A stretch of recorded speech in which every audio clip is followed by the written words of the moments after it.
Hello students, this is Pushpendra Singh and you are watching smile stone career institute. इस channel पर आपको 6 से लेकर 12 तक का सारा स्टडी मटेरियल प्रोवाइड करवाया जाएगा।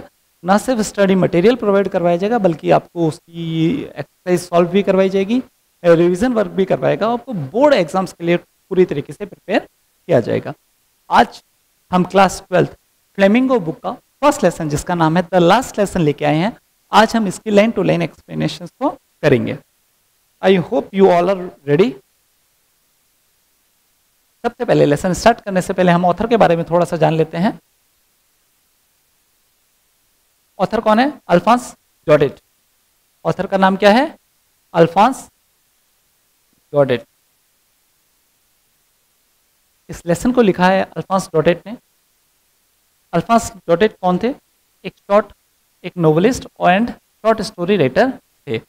फ्रांसीसी भाषा में ये नोवेल्स लिखते थे और शॉर्ट स्टोरी राइटिंग करते थे। The last lesson is set in the days of the Franco Persian war.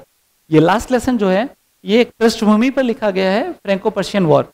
जब फ्रांस और पर्शिया के मध्य में एक युद्ध होता है उस पृष्ठभूमि में इस लेसन को एक्सप्लेन किया गया है।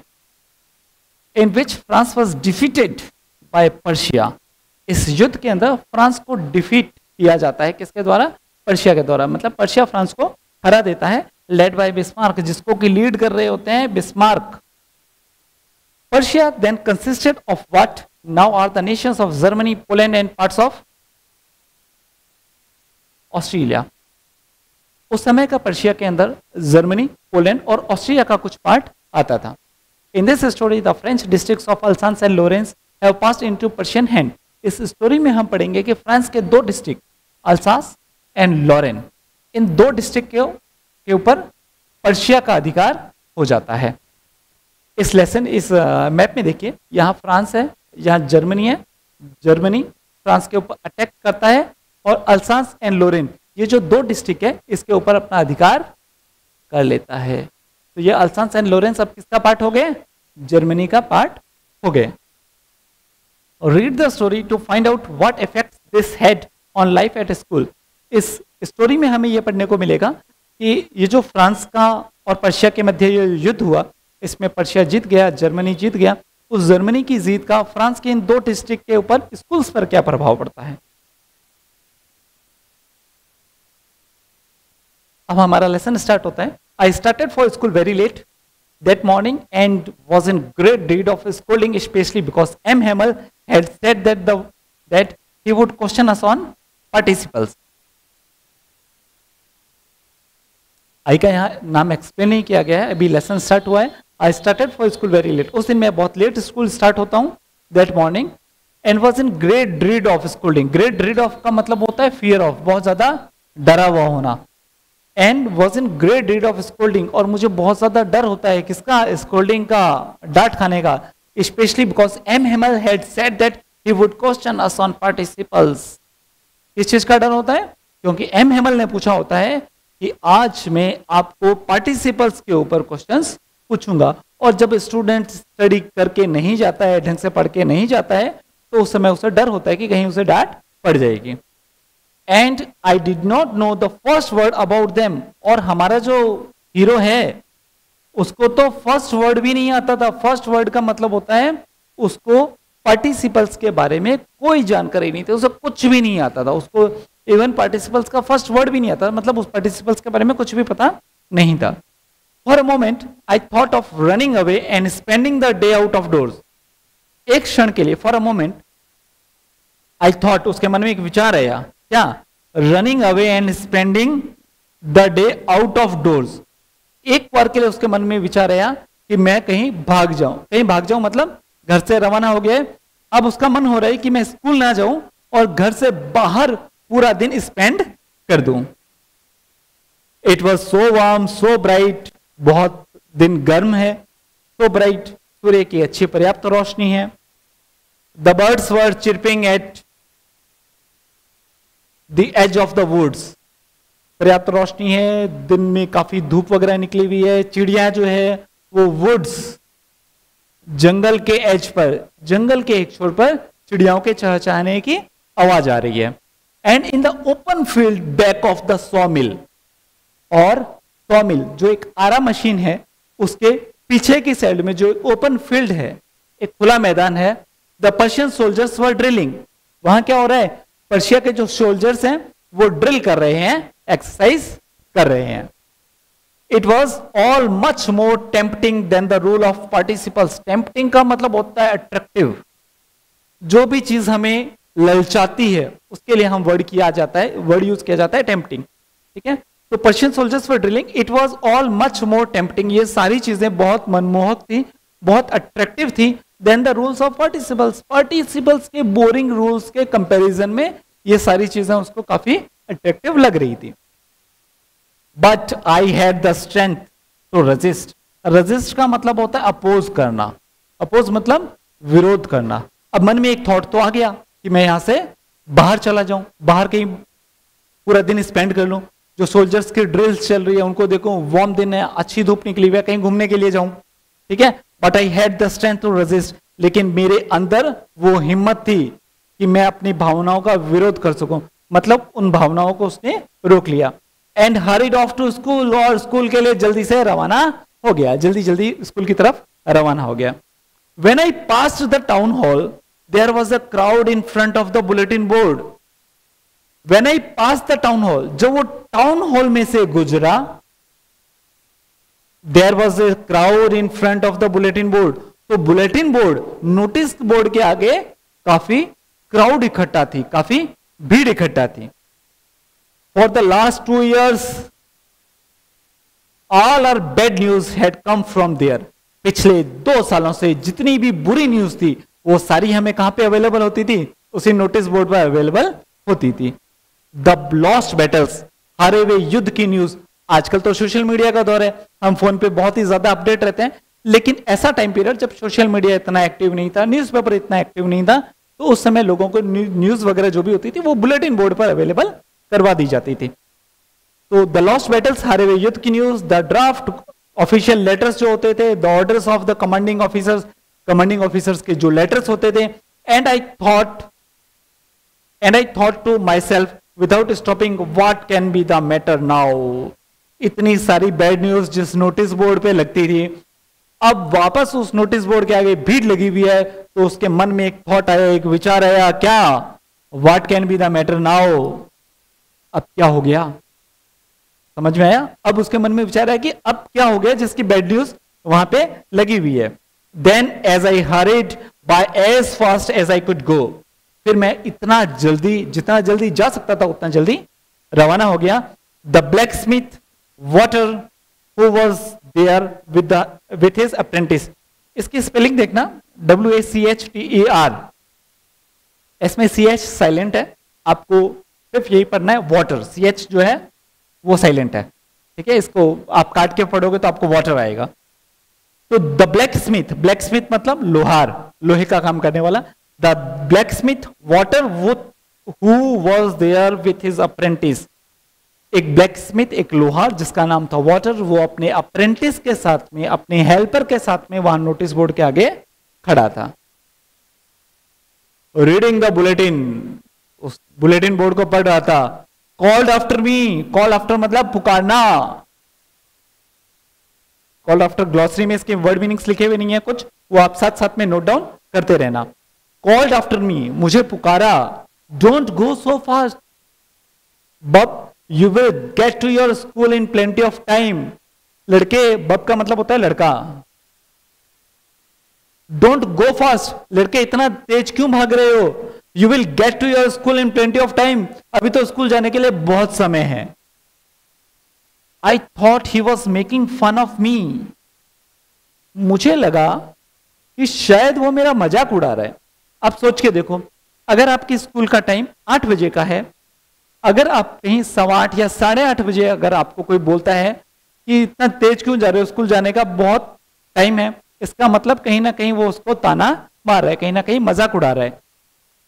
तो I thought he was making fun of me, मुझे लगा कि शायद वो मेरा मजाक उड़ा रहा है. मैं इतना तेज भाग रहा हूं, इतना तेज जा रहा हूं, क्योंकि मैं स्कूल ऑलरेडी लेट हो चुका हूं. और ब्लैक स्मिथ जो है वो क्या बोल रहे हैं, ठीक है, कि you will get your school in plenty of time. ठीक है, अभी बहुत समय है, आराम से स्कूल चले जाओ. I thought he was making fun of me and reached M. Hammel's little garden all out of breath. और वो भागते हुए फ्रेंच जो है वो भागते हुए एम हेमल के गार्डन पहुंच गया, all out of breath. All out of breath मतलब दौड़ते दौड़ते वो हाफ गया, ठीक है, वो हाफ गया, भागते भागते जा रहा था, बहुत लेट हो चुका था, अब वो वहां पे पहुंचते पहुंचते हाफ चुका है। यूजुअली व्हेन स्कूल बिगन, सामान्य रूप से जनरली व्हेन स्कूल बिगन, जब स्कूल स्टार्ट होती है, देयर वाज अ ग्रेट बसल। बशल का मतलब क्या होता है? शोर। ग्रेट बशल, बहुत अधिक शोर होता था, which could be heard out in the street, जो कि गली के बाहर तक सुनाई देता था। The opening and closing of desk, आवाज किस चीज की आती थी? डेस्क की ओपन और क्लोज करने की आवाज आती थी। Lessons repeated in unison, lessons एक मतलब एक साथ में जो बच्चे लेसन्स रिपीट करते थे उनकी आवाज आती थी। Very loud with our hands over our ears to understand better and the teacher's great ruler rapping on the table, मतलब यूनिसन में जो आवाज सुनाई देती थी वो बड़ी मुश्किल से सुनाई देती थी। With our hands over our ears to understand better, कानों, हाथ को कानों पर ले जाना पड़ता था और ध्यान से सुनना पड़ता था कि क्या बोला जा रहा है। इसके अलावा किसकी आवाज आती थी? The teacher's great ruler rapping on the table, teacher का एक रूलर होता था, एक डंडा होता था जो टेबल पे टीचर बजाता था, तो उसकी भी वॉइस आती थी। But now it was all so still, लेकिन आज ऐसा कुछ भी नहीं है। But now it was so still, परंतु आज बिल्कुल शांति है, सब कुछ स्थिर है। I had counted on the commotion to get to my desk without being seen, but of course that day everything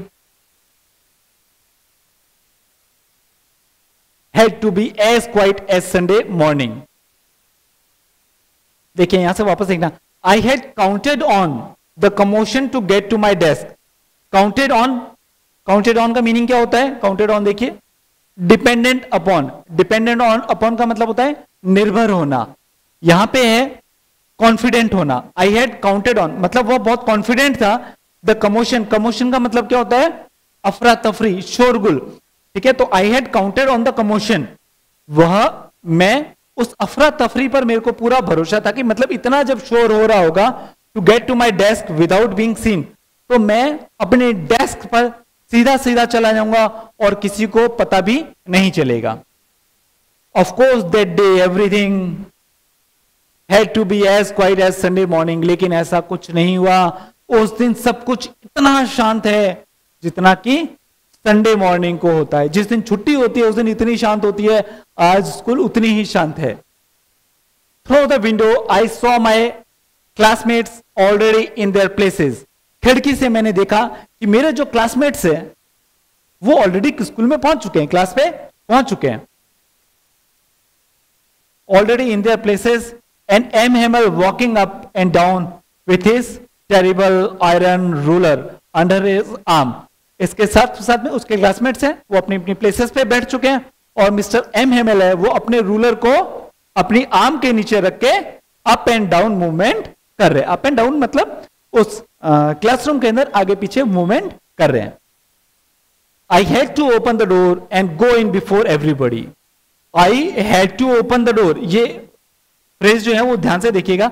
had to open का मतलब, हैड टू का मतलब होता है मुझे पड़ा जबरदस्ती, मतलब वो चाहता तो नहीं था, लेकिन I had to open the door, मुझे दरवाजा खोलना पड़ा। And go in before everybody, और सबके सामने से मुझे जाना पड़ा। You can imagine how I blush and how frightened I was, आप इमेजिन कर सकते हो, आप कल्पना कर सकते हो कि मुझे कितनी शर्मिंदगी महसूस हुई और मैं कितना डरा हुआ था। ब्लश मतलब शर्मिंदगी महसूस होना, ठीक है। फ्राइटेंड मतलब डरा हुआ। इतने सभी बच्चों के बीच में जब कोई अकेला बच्चा दरवाजा खोल के एंटर हो रहा है, मतलब ऐसी शांति में सभी का फोकस उस एक बच्चे की तरफ जाता है, तो उस बच्चे को बड़ी शर्मिंदगी महसूस होती है। But nothing happened, M Hamel saw me and said very kindly, go to your place quickly, go to your place quickly little French, we were beginning without you। अब पहली बार जो आई जो स्टार्ट हुआ था उसका नाम आया है, क्या? उस बच्चे का नाम है फ्रेंच, जो स्कूल से बहुत लेट हुआ है उस सभी का उसका नाम क्या है? फ्रेंच। बट नथिंग हैपेंड, परंतु ऐसा कुछ भी, जितना वो बच्चा डरा हुआ था ऐसा कुछ भी नहीं हुआ। एम हेमल सामी, एम हेमल ने उसकी तरफ देखा एंड सेड वेरी काइंडली, और बहुत ही प्रेम पूर्वक कहा, go to your place quickly, अपनी जगह पे जल्दी से चले जाओ little French, we were beginning without you, हम तुम्हारे बिना ही क्लास स्टार्ट करने वाले थे। I jumped over the bench, अब बच्चे को थोड़ा सा डांटा नहीं, अब बच्चा क्या करता है, बेंच के ऊपर से जंप करके अपनी क्लास सीट पे बैठता है। आई jumped over the bench and set down at my desk, bench के ऊपर से जंप करते हुए अपनी डेस्क पर बैठता है।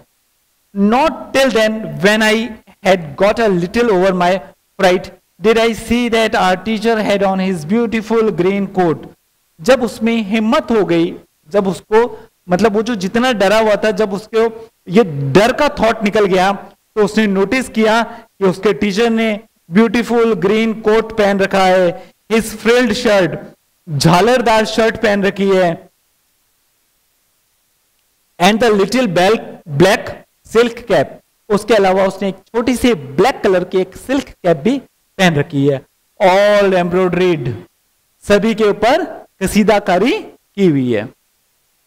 That he never wore except on inspection and prize days. Mister M Hamel उस ड्रेस को डेली नहीं पहनते थे, कब पहनते थे, ओनली इंस्पेक्शन के समय में, जब स्कूल की कोई विजिट करने आता था, स्कूल की कोई चेकिंग करने के लिए आता था, या तो वो ड्रेस उस समय पहनते थे, एंड प्राइज डेज, या फिर जब बच्चों को प्राइज डिस्ट्रीब्यूट होते थे उस समय वो ग्रीन कलर का कोट, शील्ड शर्ट और ब्लैक कलर की जो सिल्क कैप है वो उस समय पहनते थे। Beside the whole school seemed so strange and solemn. School जो थी वो पूरी ही बहुत ही स्ट्रेंज, बड़ा ही विचित्र सा माहौल था, एंड सोलम, सोलम मतलब होता है गंभीर, स्कूल बिल्कुल अजीब सी लग रही थी, बिल्कुल सब कुछ गंभीर मामला था, सब कुछ पूरी तरीके से शांति छाई हुई थी। But the thing that surprised me most was to sit on the back benches. लेकिन सबसे विचित्र चीज जो मुझे लगी वो क्या लगी थी, on the back benches that were always empty, जो पीछे की जो सीट्स थी जो हमेशा खाली रहती थी, the village people sitting quietly like ourselves, गांव के लोग उनके ऊपर बैठे हुए थे, लाइक आवरसेल्फ, जैसे कि हम बच्चे बैठते हैं। Old Hauser with his 3 cornered head, old Hauser एक बूढ़ा किसान, ठीक है, जिसके 3 कॉर्नर्ड, जिसकी एक हेड पहनी हुई थी जिस पर 3 कॉर्नर्स थे, ट्रायंगल शेप्ड हेड पहनी हुई थी। The former mayor, farmer mayor मतलब पूर्व महापौर, ठीक है, पूर्व मेयर भी आप याद कर सकते हो। द फॉर्मर पोस्ट मास्टर, कोई रिटायर्ड पोस्ट मास्टर, वो भी साथ में बैठे हुए थे, एंड सेवरल अदर्स, और इसी तरीके से गांव के और भी बहुत सारे लोग थे जो पीछे की बैक बेंचेस पर बैठे हुए थे। बिसाइड्स, इसके अलावा एवरीबडी लुक्ड सैड, सब कुछ एवरीबडी लुक्ड सैड, सभी दुखी लग रहे थे।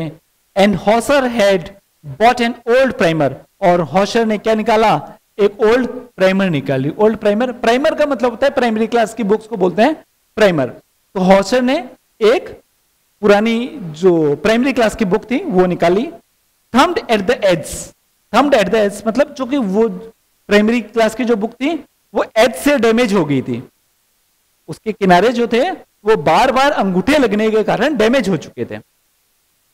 And he held it open on his knees with his great spectacles lying across the page, और उन्होंने वो जो प्राइमर थी वो अपने घुटनों पर खुली रख रखी थी और उसके ऊपर अपने स्पेक्टिकल्स, अपने चश्मे रख रखे थे। While I was wondering about it all, M. Hemal mounted his chair. While I was wondering about it, मुझे इन जब चीजों पर आश्चर्य हो रहा था, M. Hemal mounted his chair. M. Hemal अपनी चेयर पर बैठे हुए थे। In the same grave and gentle tone which he had used to me, उसी तरीके से ग्रेव मतलब गंभीर, and gentle tone, gentle tone विनम्र लहजा, ठीक है। तो वो चेयर पे बैठे हुए थे एम हेमल, और एक गंभीर और विनम्र वॉइस के अंदर, विनम्र टोन के अंदर वो बोल रहे थे, which he had used to me, said, my children, this is the last lesson I shall give you. विनम्र लहजे में उन्होंने क्या बोला, एक जेंटल टोन के अंदर उन्होंने बोला, my children, this is the last lesson to you. मेरे बच्चों, आज ये आपके लिए लास्ट लेसन है जो कि मैं दूंगा। I shall give you. The order has come from Berlin. Berlin से ऑर्डर आ चुका है to teach only German. Berlin से क्या ऑर्डर आया है? बर्लिन से ऑर्डर आया है कि अब आपको सिर्फ जर्मन पढ़ाई जाएगी in the schools of Alsace and Lorraine. Alsace और लोरेन की जो स्कूल्स हैं उनमें सिर्फ जर्मन भाषा पढ़ाई जाएगी। The new master comes tomorrow, और नया मास्टर जो है वो कल आ रहा है। This is your last French lesson. ये तुम्हारा फ्रांसीसी भाषा का लास्ट लेसन है। आई वॉन्ट यू टू बी वेरी अटेंटिव, और मैं चाहता हूं कि तुम सभी इस लास्ट लेसन को बहुत ही अटेंटिव होकर सुनो। What a thunderclap these words were to me। उसके लिए ये जो वर्ड्स जो थे ये थंडर क्लैप थे, मतलब बिजली के कड़कड़ाने की जिस तरीके से आवाज आती है इस तरीके से उसको फ्रेंच को ये झटका लगा इन वर्ड्स को सुन के। Oh, the riches, that was what they had put up at the town hall. और रिचेस मतलब दुष्ट लोग। अरे उफ, वो जो दुष्ट लोग जो थे, वो जो टाउन हॉल में जो न्यूज पढ़ रहे थे, वो जो टाउन हॉल में ये मैटर उन्होंने लगा रखा था। टाउन हॉल पे जो नोटिस बोर्ड पे जो न्यूज लगाई हुई थी जिसपे लोग इकट्ठा थे, अब फ्रेंच को पता चला कि अच्छा टाउन हॉल में उन दुष्ट लोगों ने ये न्यूज लगा रखी थी। My last French lesson, why I never learn any more. अब फ्रेंच अपने आप से बोल रहे हैं माई लास्ट फ्रेंच लेसन, मेरा फ्रांसीसी भाषा का आखिरी पाठ। I never learn any more, अब मैं फ्रांसीसी भाषा को और नहीं सीख सकता। I must stop there then, अब मुझे ये यहीं पे रोकनी पड़ेगी। Oh how sorry I was for not learning my lesson. अब उसे इस चीज का दुख हो रहा है कि जब उसे फ्रांसीसी भाषा पढ़ाई गई थी तो उसने क्यों इन लेसन्स को ढंग से नहीं पढ़ा। फॉर सीकिंग बर्ड्स एग्स, क्यों नहीं पढ़ा उसका पीछे रीजन भी बता रहा है क्या। फॉर सीकिंग बर्ड्स एग्स, वह जब लेसन चलते थे, जब स्कूल चलती थी तो चिड़ियाओं के अंडों को ढूंढने के लिए चला जाता था। और गोइंग स्लाइडिंग ऑन द सार, और उसके अलावा सार नदी के पास में वो फिसलने के लिए चला जाता था। That had seemed such a nuisance, that had seemed such a nuisance a while ago. Nuisance मतलब problem. My books that had seemed such a nuisance a while ago, मेरी बुक्स जो कुछ समय पहले तक मुझे एक बर्डन लग रही थी, एक समस्या लग रही थी, अ व्हाइल अगो कुछ समय पहले तक, तो हैवी टू कैरी, इतनी हैवी थी कि मुझे वो कैरी, मतलब बुक्स को बड़ी मुश्किल से बेमने ढंग से वो बच्चा बैग को कैरी करके स्कूल आता था। My grammar and my history of the saints, ठीक है, ग्रामर की बुक्स, संतों के इतिहासकारों की इतिहास की book, were old friends now that, अब मेरे लिए पुराने दोस्त बन गए थे। एक पुराने दोस्त जो डेली उसके साथ में आते थे लेकिन अब उसके साथ में नहीं आएंगे। I could not give up, मैं इन सभी चीज को नहीं गिव अप कर सकता, मैं इन सभी चीजों को नहीं त्याग सकता, मतलब मेरे मन से ये थॉट्स, ये सब कुछ चीजें नहीं निकलेगी। एंड एम हेमल टू, और M Hamel too, the idea that he was going away, और इसके अलावा वो एम हेमल को भी कभी नहीं देख पाएगा। ये जो आइडिया जो था that I should never see him again, कि हम एम हेमल को कभी वापस नहीं देख पाएंगे, made me forget all about his ruler and how cranky he was. ये जो आइडिया जो था, ये जो विचार जो था कि एम हेमल को अब हम कभी नहीं देख पाएंगे, इस विचार के कारण वो सारी जो चीजें थी वो फॉरगेट कर गया, सारी चीजें भूल गया कि वो अबाउट हिज रूलर, उनके डंडे के बारे में सारी चीजें भूल गया।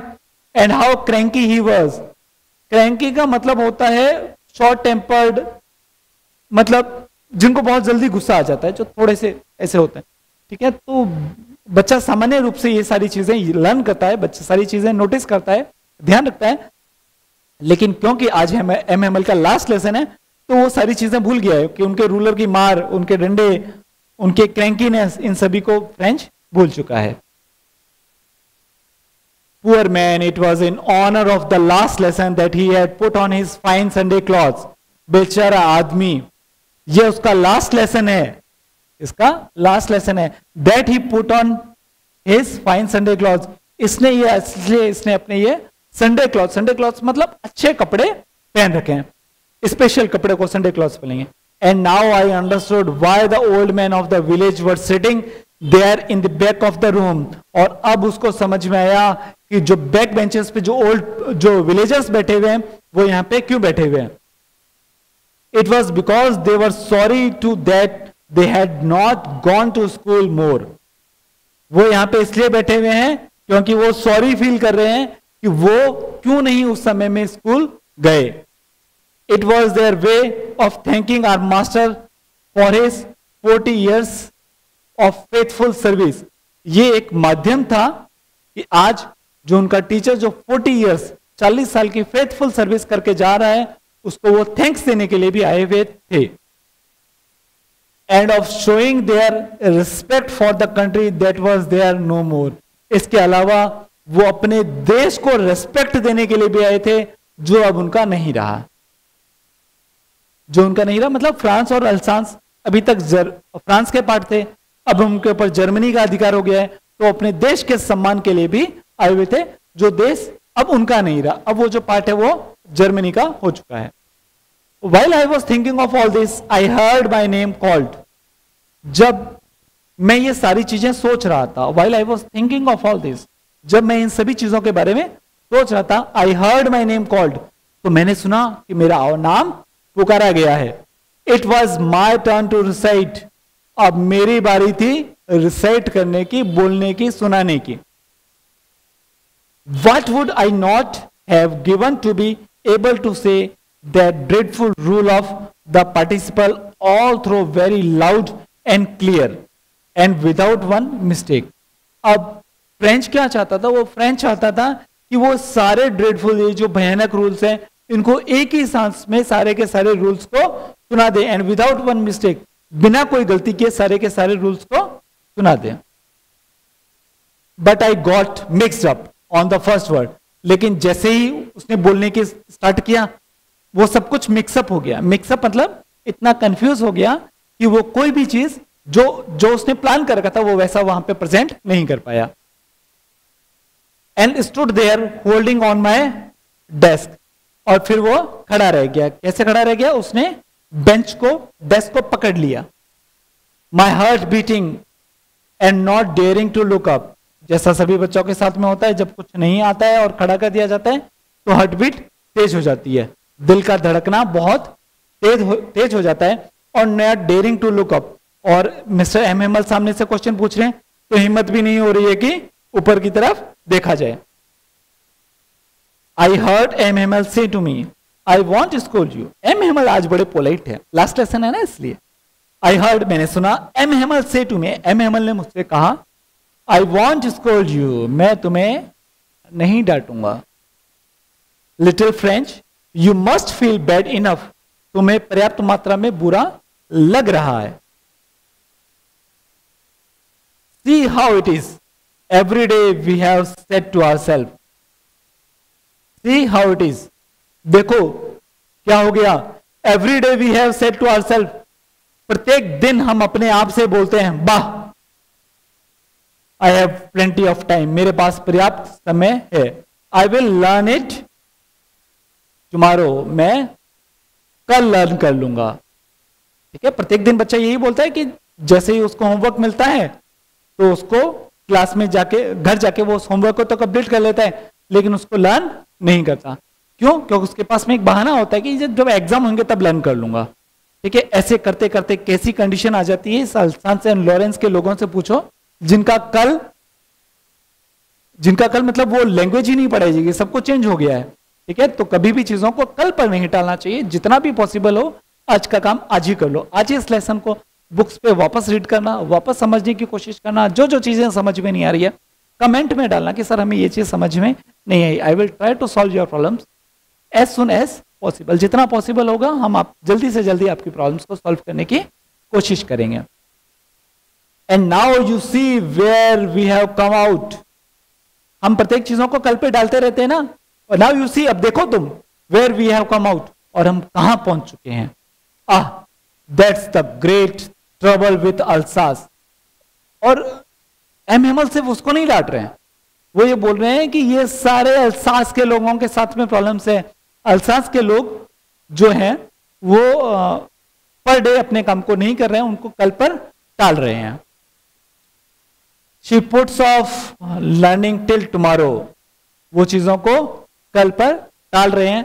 Now those fellows out there will have the right to say to you how is it you pretend to be Frenchman and yet you can neither speak or nor write your own language।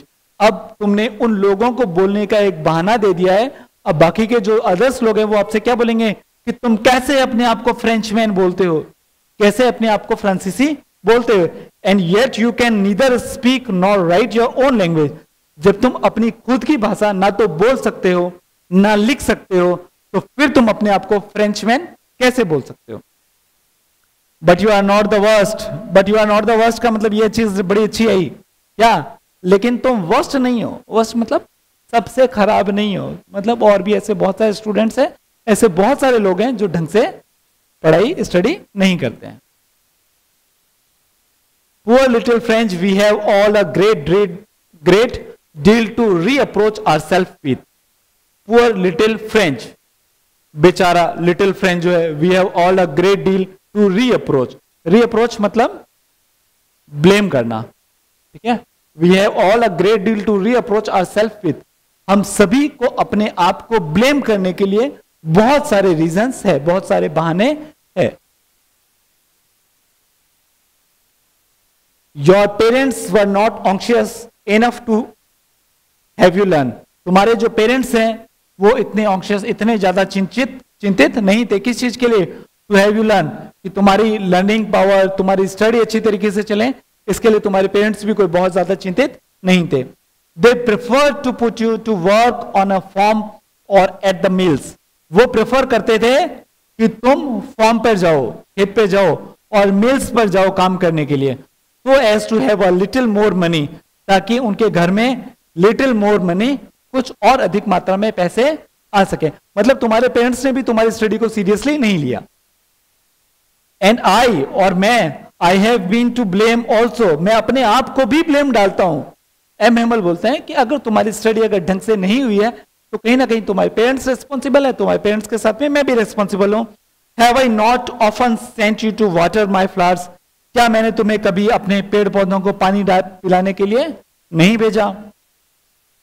Instead of learning your lessons, भाई मैं तुम्हें कुछ lessons को learn करवाता, इसकी अपेक्षा मैंने भी तुम्हें कई बार अपने पेड़ पौधों को पानी डालने के लिए भेजा है। And when I wanted to go fishing, इसके अलावा जब मेरी फिशिंग करने की इच्छा होती थी, जब मछली पकड़ने की इच्छा होती थी, did I not just give you a holiday, तो उस दिन मैंने तुम्हारी स्टडी की छुट्टी नहीं रखी है। अगर छुट्टी रखी है तो I am also responsible for it. Then from one thing to another, M. Hamel went on to the talk of the French language। फिर एक एक करके एम हेमल जो है वो फ्रेंच लैंग्वेज के ऊपर आते हैं, फ्रांसीसी भाषा के ऊपर बोलते हैं। saying that it was the most beautiful language in the world, वो ये बोलते हैं कि फ्रेंच लैंग्वेज इस दुनिया की सबसे सुंदर भाषा है। हर देश के नागरिक यही बोलते हैं, अपने इंडियंस भी यही बोलते हैं कि इस दुनिया की सबसे सुंदर भाषा कौन सी है, हिंदी है। बीइंग ए मारवाड़ी, मुझे ऐसा लगता है कि इस दुनिया की सबसे सुंदर भाषा जो है वो मारवाड़ी है, ठीक है। The clearest, the most logical, that we must guard it among us, सबसे क्लियर लैंग्वेज है, ठीक है, और हमें we must guard it among us, हमें हमारे बीच में इसको संरक्षण देना चाहिए इस लैंग्वेज को। एंड नेवर फॉरगेट इट, हमें इस भाषा को कभी भी नहीं भूलना चाहिए। Because when a people are enslaved, क्योंकि जब लोग एनस्लेव्ड हो जाते हैं, गुलाम बन जाते हैं, as long as they hold fast to their language, it is as if they had the key to their prison. जब लोग गुलाम हो जाते हैं और अपनी भाषा को पकड़ के रखते हैं तो ऐसा लगता है जैसे उनके पास में उस गुलामी की चाबी है, उस प्रिजन की चाबी है, जिससे वो कभी भी उस जेल को खोल देंगे और आजाद हो जाएंगे। Then he opened a grammar and read us our lesson, उसके बाद में एम हेमल ने क्या निकाला, ग्रामर की बुक निकाली, and read us our lesson, उसके बाद में हमारे लेसन्स को पढ़ाया. I was amazed to see how well I understood it. मुझे बड़ी हैरानी हुई कि मुझे कितनी आसानी से चीजें समझ में आ रही थी. All he had seemed so easy. जो भी चीज उन्होंने all he said seemed so easy. जितना भी उन्होंने मुझे पढ़ाया मुझे बहुत आसान लगा. सो इजी, बहुत ही ज्यादा आसान. I think too that I had never listened so carefully. मैंने ऐसे सोचा कि शायद मैंने कभी इतने केयरफुली, इतने ढंग से लेसन को पढ़ा ही नहीं. And that he had never explained everything with so much patience. और इसके साथ में हो सकता है कि उन्होंने भी शायद कभी नेवर एक्सप्लेन्ड एवरीथिंग, उन्होंने कोई भी चीज इतने पेशेंस के साथ में, इतने धैर्य के साथ में पढ़ा ही नहीं. मतलब उसको दोनों डाउट हो रहे हैं, या तो उसने खुद ढंग से नहीं पढ़ेगी या फिर एमएमएल ने कभी इतने पेशेंस के साथ में इन टॉपिक्स को नहीं पढ़ाया. It seemed almost as if the poor man wanted to give us all he knew before going away. ऐसा लग रहा था जैसे जो पुअर मैन है, बेचारा आदमी है, ये जितना भी जानता है वो सब कुछ हमें देना चाहता है. बिफोर गोइंग अवे, उनके जाने से पहले वो सब कुछ हमें देना चाहता है. And to put it all into our heads at one stroke. और वो एक ही झटके में सारी चीजें हमारे दिमाग के अंदर डालना चाहता है. After the grammar we had a lesson in writing. Grammar के बाद में राइटिंग का सेक्शन निकला. That day M Hamel had new copies for us written in a beautiful round hand France Alsace, France Alsace. उस दिन M Hemal ने हम सभी स्टूडेंट्स के लिए एम हेमल एक कॉपी लेके आए थे जिसके ऊपर राउंड हेड इस तरीके से गोलाई में क्या लिख रखा था, फ्रांस अल्सास, फ्रांस अल्सास, इस तरीके से लिखा हुआ था. They looked like little flags floating everything in the school room. ऐसा लग रहा था जैसे पूरे स्कूल के अंदर फ्रांस की झंडियां लटक रही हो. Hung from the rod the top of our desk, जो कि डेस्क के ऊपर एक रॉड से लटकाई हुई हो, इस तरीके से लग रहा था. You ought to have seen how everyone set to work. You ought to have seen how everyone set to work and how quiet it was. तुम्हें यह देखना चाहिए था, तुम लोगों को अंदाजा भी नहीं होगा कि किस तरीके से सब कुछ बिल्कुल क्वाइट था, बिल्कुल शांत था. The only sound was the scratching of the pens over the papers. एकमात्र आवाज है जब इतनी शांति होती है बिल्कुल भी, तो पेन के स्क्रैच करने की आवाज भी आती है. उस दिन स्कूल पूरी तरीके से शांत थी, तो the only sound was the scratching of the pens over the paper. सिर्फ पेन के पेपर के ऊपर चलने की आवाज ही आ रही थी. One some beetles flew in but nobody paid any attention to them. उसी समय कुछ कीड़े जो हैं, बीटल्स जो हैं, वो उड़ते हुए आ गए, लेकिन किसी ने भी उसके ऊपर कोई अटेंशन नहीं दिया, किसी ने भी उसके ऊपर कोई ध्यान नहीं दिया. Not even the littlest ones. हालांकि मतलब बड़ों ने तो क्या, छोटे बच्चों ने भी उनकी तरफ कोई ध्यान नहीं दिया. Who worked right on tracing their fish hooks. वे क्या कर रहे थे, फिश हुक्स बना रहे थे. मछली के जो मछली पकड़ने का जो हुक होता है उसको वो ड्रॉ कर रहे थे. As if that was a French. ऐसा लग रहा था जैसे वो जो फ्रेंच हुक जो बना रहे हैं, ऐसे लग रहा था जैसे वो भी फ्रांसीसी भाषा में बना रहे हो. On the roof the pigeons cooed very low. छत पर पिजन्स, कबूतर, कुछ कू की अपनी जो गुटर गुटर की आवाज निकाल रहे थे. And I thought to myself, और मैंने अपने आप से पूछा, will they make them sing in German. क्या ये इन्हें भी जर्मन सिखा देंगे. इवन द पिजन्स मतलब क्या ये इन पिजन्स को, इन कबूतरों को भी जर्मन सिखा देंगे, मतलब क्या इनकी भी लैंग्वेज चेंज हो जाएगी.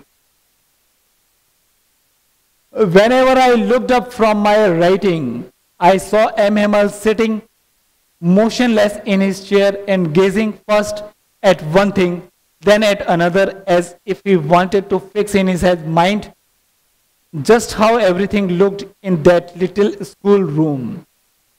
Whenever I looked up from my writing, जब भी वो लिखते लिखते ऊपर की तरफ देखता था French, I saw Master M. Hamel, तो वो उसने देखा कि M Hamel sitting motionless in his chair, अपनी चेयर पर बिना किसी मूवमेंट के बिल्कुल बैठे हुए हैं। And gazing first at one thing then at another, पहले किसी एक चीज को घूरते हैं फिर किसी दूसरी चीज को घूरते हैं। As if he wanted to fix in his mind, ऐसा लग रहा है जैसे सारी चीजों को वो अपने माइंड में फिक्स कर लेना चाहते हैं, वो जो चीजें हैं उनको अपने माइंड में स्थायी रूप से रख लेना चाहते हैं। Just how everything looked in that little school room, उस स्कूल रूम, छोटे से स्कूल के जो रूम में जो भी चीजें हैं उन सभी को वो अपने दिमाग में फिक्स करना चाहते हैं। Fancy for 40 years he had been there in the same place, बड़ी आश्चर्यचकित बात है कि 40 साल उन्होंने एक ही स्कूल में टाइम स्पेंड किया। With his garden outside the window and his class in front of them,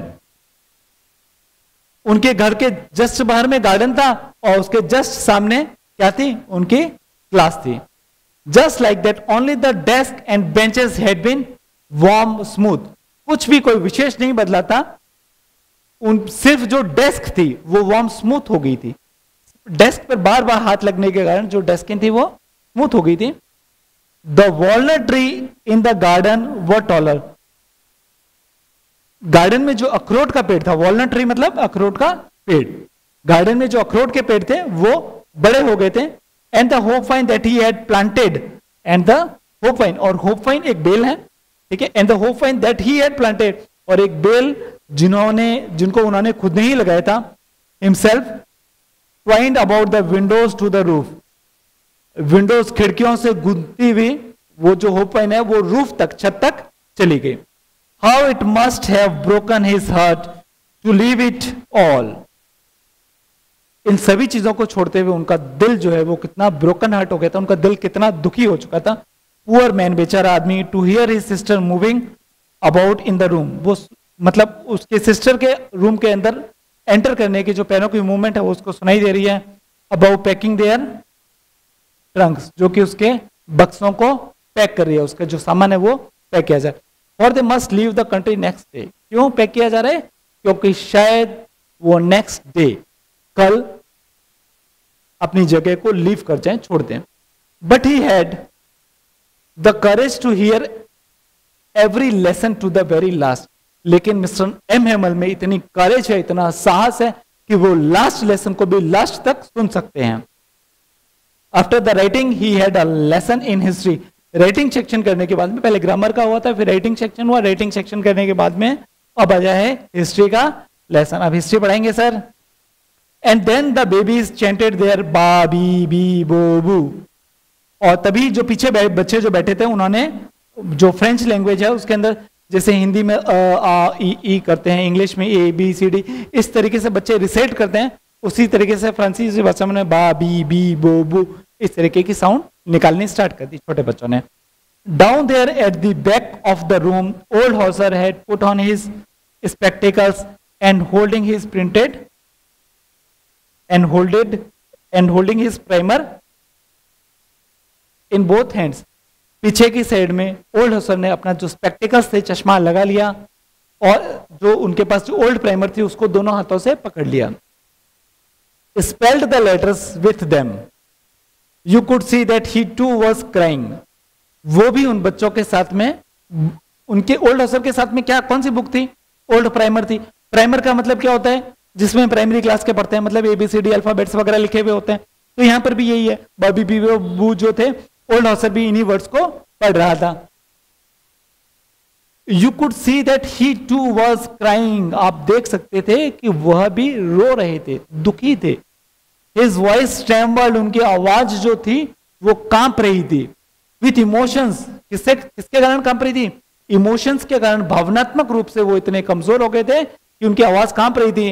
and it was so funny to hear him that we all wanted to laugh and cry, उनके पढ़ने की, रोने की वो जो आवाज थी, उनसे वो जो बच्चे थे, जो लिटिल फ्रेंड्स था, we all wanted to laugh, हमें हंसने का भी मन कर रहा था, एंड क्राई, और रोने का मन भी कर रहा था, दोनों की साथ में फीलिंग्स है। वैसे तो सभी दुखी थे, लेकिन ओल्ड हॉसर जिस तरीके से पढ़ रहे थे उस तरीके से उन्हें हंसने और रोने की इच्छा हो रही, दोनों का मन हो रहा था। How well I remember it, that last lesson. दुखी होके बोलते हैं, उफ, कैसे मुझे वो लास्ट, ये जो पूरा का पूरा जो लास्ट लेसन है, कैसे वो उसे याद रहेगा। All at once the church clock struck 12। तभी क्या होता है, जो चर्च की जो घंटी होती है वो बजती है। कितने बज चुके हैं? 12 बज चुके हैं। देन द एंजिलस फिर जो प्रार्थना होती है फिर उसकी घंटी बजती है। At the same moment the trumpets of the Persians returning from the drill sounded under our windows. फिर जो पर्शियन सोल्जर्स जो ओपन फील्ड में ड्रिल्ड कर रहे होते हैं वो वापस आते हैं और उनकी जो ट्रम्पेट होती है, जो आवाज जिस धुन के साथ में वो आ रहे होते हैं, तो उनकी जो ट्रम्पेट होती है वो उसको विंडो के नीचे सुनाई देती है। M Hemal stood up, M Hemal खड़े हो जाते हैं। वेरी पेल, उनका चेहरा पीला पड़ चुका है। इन हिज चेयर, अपनी चेयर पे खड़े हो जाते हैं। आई नेवर सा हिम लुक सो टॉल। यहां जो सो टॉल का मतलब है वो है कॉन्फिडेंट, बहुत आत्मविश्वास के साथ में एम हेमल जो खड़े हुए हैं। हमने कभी भी इतना आत्मविश्वास के साथ में उनको खड़े होते हुए नहीं देखा। My friends said he, M Hamel क्या बोलते हैं? My friends I but something choked him. खड़े तो बड़े कॉन्फिडेंटली होते हैं, तो लास्ट लेसन है, लोगों को लगना नहीं चाहिए कि वो बहुत इमोशन से बहुत कमजोर हो चुके हैं, इसलिए खड़े तो बड़े कॉन्फिडेंटली होते हैं, लेकिन बोलते कैसे? माई फ्रेंड्स, मेरे दोस्तों, आई जैसे ही वो आई प्रोनाउंस करते हैं, बट समथिंग चॉक्ड हिम, लेकिन कुछ ऐसा होता है जो उनके गले को चॉक कर देता है, मतलब वो इतने इमोशंस होते हैं कि उनके मुंह से आवाज नहीं निकलते। He could not go on, वो आगे नहीं बोल पाते, ठीक है, आगे कुछ भी नहीं बोल पाते। Then he turn to the blackboard, took a piece of chalk and bearing on with all his might he wrote as large as he could, विवला फ्रांस। देखो, then he turn to the blackboard, फिर वो blackboard की तरफ turn होते हैं। Took a piece of chalk, एक piece लेते हैं चौक का। And being bearing on with all his might, और अपनी माइट, अपनी शक्ति को पूरा का पूरा इकट्ठा करते हैं। He wrote as large as he, और बड़े बड़े अक्षरों में वो क्या लिखते हैं? विवला फ्रांस, फ्रांस जिंदाबाद, फ्रांस की जय हो, फ्रांस जिंदाबाद, ये लिख देते हैं। Then he stopped and leaned his head against the wall, बस वो विवला फ्रांस लिखते हैं, फिर रुक जाते हैं और जो वॉल होती है वॉल के अगेंस्ट में अपने हेड को ठहरा देते हैं। Then he stopped and leaned his head against the wall and without a word he made a gesture to us with his hand, और बिना किसी शब्द को बोले हुए अपने हाथों से एक जेस्चर करते हैं। School is dismissed, you may go, school खत्म हो चुकी है, आप लोग जा सकते हो। इस तरीके से वो हाथ से जेस्चर्स करते हैं ताकि बच्चों को पता चल जाता है कि आज का लेसन खत्म हो चुका है और आज की जो क्लास है वो खत्म हो चुकी है, सभी बच्चे अपने अपने घर जा सकते हो। आप सभी ने पूरे वीडियो को लास्ट तक देखा, इसके लिए आप सभी का बहुत बहुत थैंक्स। एक चीज ध्यान रखें, चैनल को सब्सक्राइब कर लें, आगे के जितने भी लेसन है वो बहुत जल्दी चैनल पर अपलोड होते रहेंगे, तो चैनल को सब्सक्राइब करें, लाइक करें, बाकी जो स्टूडेंट्स हैं उन तक शेयर करें ताकि जो रीच है हमारी बढ़ सके और सभी स्टूडेंट्स इस चीज का फायदा उठा सके और अपनी स्टडी को और अच्छी तरीके से प्रॉपर कर सके। Thanks to all of you.